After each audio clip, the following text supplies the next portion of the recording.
जय हिंद बच्चों। सबसे पहले तो आप सभी का हार्दिक अभिनंदन और स्वागत। अब हम लोग डिस्कस करते हैं बीए पार्ट थर्ड के पब्लिक एडमिनिस्ट्रेशन के सेकंड पेपर के कुछ महत्वपूर्ण टॉपिक्स के ऊपर।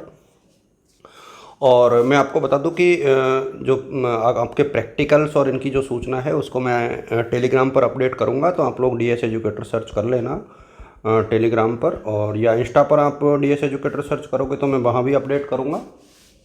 इसके अतिरिक्त एक और चीज़ जो सबसे महत्वपूर्ण और मायने रखती है वो ये है कि हम लोग ये जो चीज़ें अपडेट कर रहे हैं उसी के अकॉर्डिंग आप लोग यदि पढ़ोगे तो एक रणनीति के तहत आपकी परसेंटेज अच्छी बनेगी। पैटर्न आप सभी को पता है, ABC सेक्शन यहाँ पर होते हैं। एक एक नंबर के 10 क्वेश्चन हैं और फिर 10-10 नंबर के 5 क्वेश्चन और 20-20 नंबर के 2 question. Local administration in India यानी भारत में स्थानीय प्रशासन, ये आपके स्थानीय स्वशासन या प्रशासन के नाम से इस पेपर को जाना जाता है। बहुत महत्वपूर्ण पेपर है, एक प्रकार से कंपटीशन में बहुत काम आता है। देखिए, पहला क्वेश्चन तो स्थानीय स्वशासन का अर्थ, प्रकृति और विशेषताएं क्या होती हैं एक आधुनिक राज्य में, एक प्रश्न तो ये बनता है। और एक भारत में जो है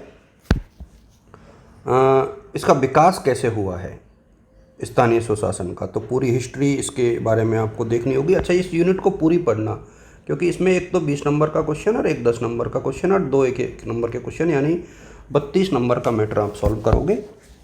तो इस पूरी यूनिट को आप लोगों को पढ़ना होगा। उसके लिए जहां आपको दोनों ही जो संविधान संशोधन है 73वें और 74 में, दोनों की विशेषताएं पढ़नी है, क्योंकि एक विशेषता यदि 20 में आ जाएगी तो दूसरी विशेषता आपके 10 नंबर में आ जाएगी। तो इसलिए दोनों ही संविधान संशोधनों को अच्छे से देख करके आपको जाना है। डेफिनेटली यहाँ से क्वेश्चन बनेगा।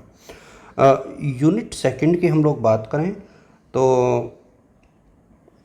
बेसिकली पूरा जो है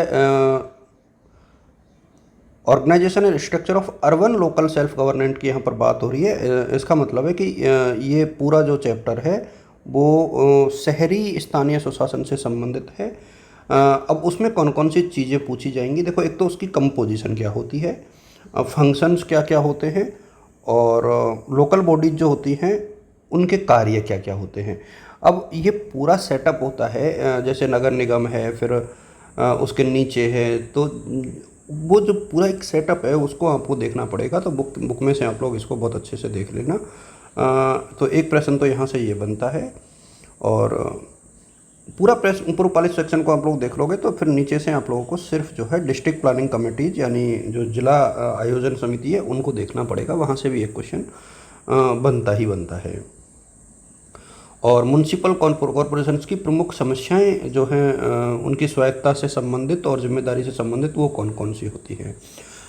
यूनिट यदि हम लोग थर्ड की बात करें तो थ्योरी एंड प्रैक्टिस ऑफ यानी लोकतांत्रिक विकेंद्रीकरण का सिद्धांत भारत में किस प्रकार से लागू है, उसको लेकर के एक प्रश्न बनता है।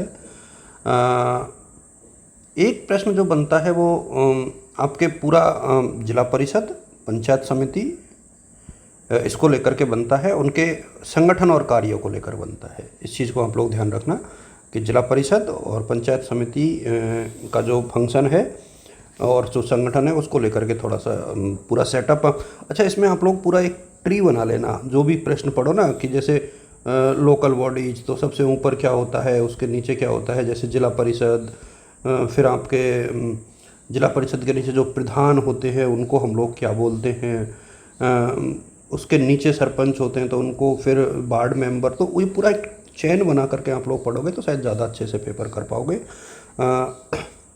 यूनिट 4 की हम लोग बात करें तो ये बेसिकली पर्सनल एडमिनिस्ट्रेशन से रिलेटेड है, यानी जो कार्मिकों की भर्ती होती है स्थानीय प्रशासनों में, चाहे वो ग्रामीण हो चाहे शहरी, तो उनमें भर्ती और प्रमोशन और ट्रेनिंग कैसे होती है। यहाँ ये क्वेश्चन बहुत इंपॉर्टेंट है, problem of local self government employ regarding service conditions. ये प्रश्न डेफिनेटली पूछा जाता है कि जो स्थानीय स्वशासन में कर्मचारियों की जो सर्विस की कंडीशंस होती हैं उनकी कौन कौन सी समस्याएं जो हैं होती हैं। इसको बहुत अच्छे से देख करके जाना, क्योंकि ये प्रश्न यहाँ पर बहुत इंपॉर्टेंट है। यूनिट 5 की हम लोग बात करें तो एक तो role of directorate of local bodies and panchayat development department of state, ये क्वेश्चन बहुत इंपॉर्टेंट बनता है। एक प्रश्न जो है लोकल बॉडीज को स्टेट फाइनेंस कमीशन यानी जो राज्य वित्त आयोग को बहुत अच्छे से देख करके जाना, उसकी रिकमेंडेशंस किस प्रकार से मायने रखती है। तो राजस्थान में जितने भी